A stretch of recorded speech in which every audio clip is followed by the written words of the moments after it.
محمد علی جناح کی جو محبت تھی وہ ناقابل شکست تھی، اس کا کوئی مقابلہ نہیں کر سکا،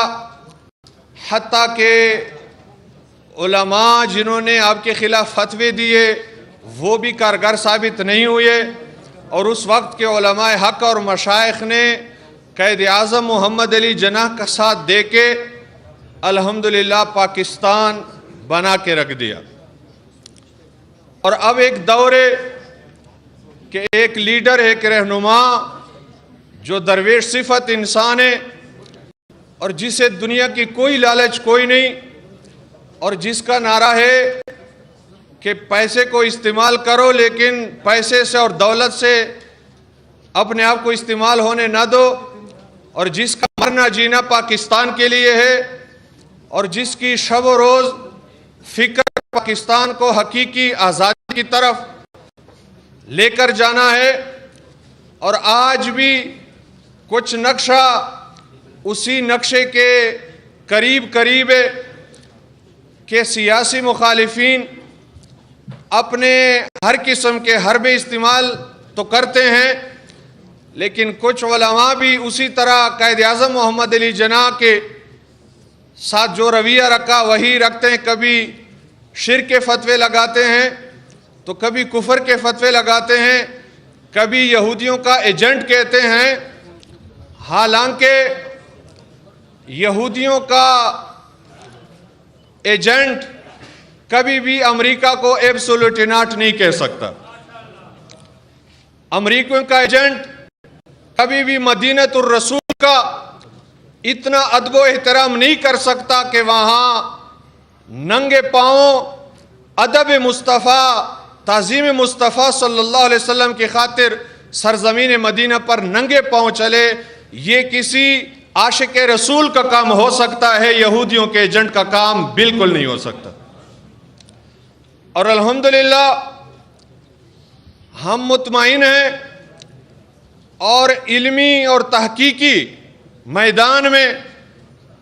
عمران خان صاحب کے ساتھ ہیں، اور میں ضروری سمجھتا ہوں کہ علماء ضرور کردار ادا کریں۔ شرک ظلم عظیم ہے، شرک کی معافی کوئی نہیں، لیکن ہمارے عقائد کی کتابوں میں تعریف موجود ہے کہ الاشراک اثبات الشریک فی الالوہیہ بمعنی وجوب الوجود کمال الموجود اور بمعنی استحقاق العبادت کمال عبدت الاصنام۔ شرک الوہیت میں اللہ تعالیٰ کے ساتھ کسی کو شریک قرار دینا ہے، اور الوہیت کے دو معنی ہیں، وجوب وجود اور استحقاق عبادت۔ اللہ واجب الوجود ہے جس کا وجود ضروری اور عدم محال ہے، اللہ کے علاوہ کوئی واجب الوجود نہیں، کائنات میں جو کچھ ہے ممکن الوجود ہے، اور اللہ تعالیٰ مستحق عبادت ہے، اللہ کے علاوہ کوئی مستحق عبادت نہیں۔ اللہ کے علاوہ کسی اور کی عبادت کرنا یہ شرک ہے، لیکن تعظیم کرنا شرک نہیں۔ اگر عمران خان صاحب نے تعظیم کے خاطر بابا فرید الدین گنج شکر کے چوکٹ کو بوسہ دیا تو یہ بوسہ تعظیمی ہے، اور یہ شریعت کے اصولوں کے مطابق بالکل شرک نہیں۔ جو بندہ اللہ وحدہ لا شریک کو واجب الوجود مانے، صرف اسی کے عبادت کے مستحق ہونے کا قائل ہو، اور جس کے ہر تقریر خواہ وہ باہر یورپی ممالک کی اسمبلیوں میں کیوں نہ ہو، ہر تقریر کی ابتدا ایاک نعبد، تجھی کو پوجیں، و ایاک نستعین، تجھی سے مدد مانگے، اس کلمات سے شروع ہو، وہ موحد ہو سکتا ہے، مشرک کبھی بھی نہیں ہو سکتا۔ اور میں آخری بات کر کے اجازت چاہوں گا، اور خصوصاً KPK کے لحاظ سے عرض کروں گا کہ جو لوگ سیاسی بصیرت رکھتے ہیں، وہ علماء ہیں یا مشائخ ہیں یا ہمارے عوام ہیں، اور جس شعبے سے تعلق رکھتے ہیں، وہ عمران خان کا کوئی احسان نہ مانے، کوئی کمال نہ مانے، اس کا کوئی وصف نہ مانے، اس کے کسی درجے کا بھی احسان کا قائل نہ ہو، تو ایک احسان KPK کے لوگوں کو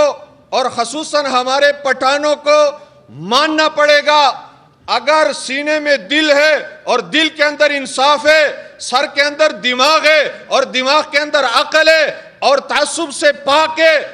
تو تمام تر تعصبات سے قطع نظر کر کے اگر کوئی بندہ براہ انصاف سوچے گا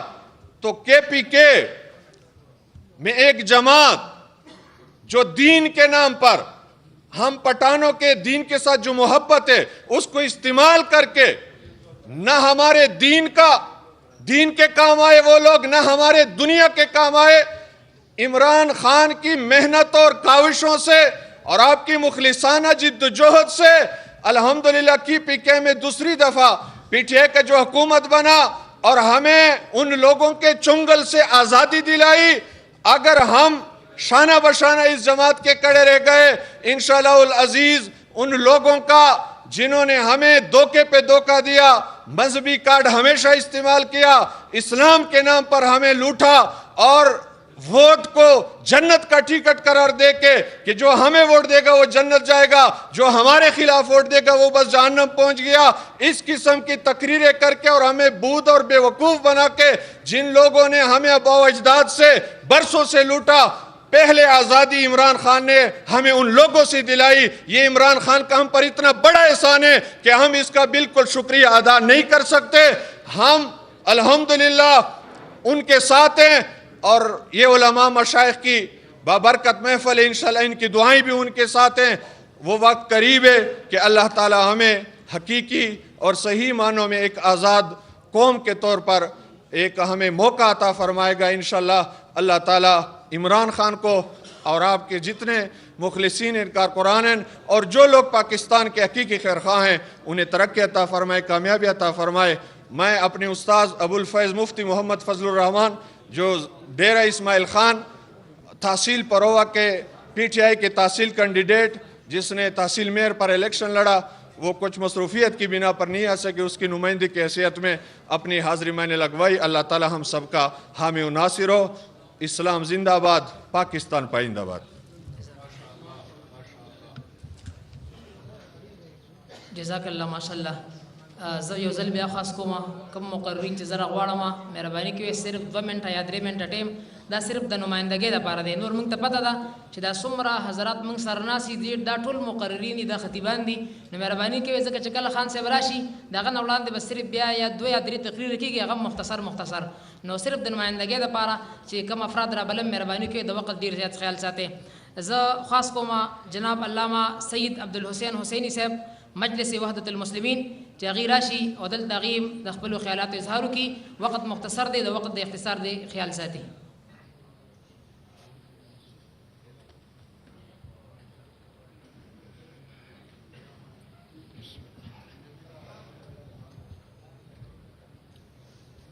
اعوذ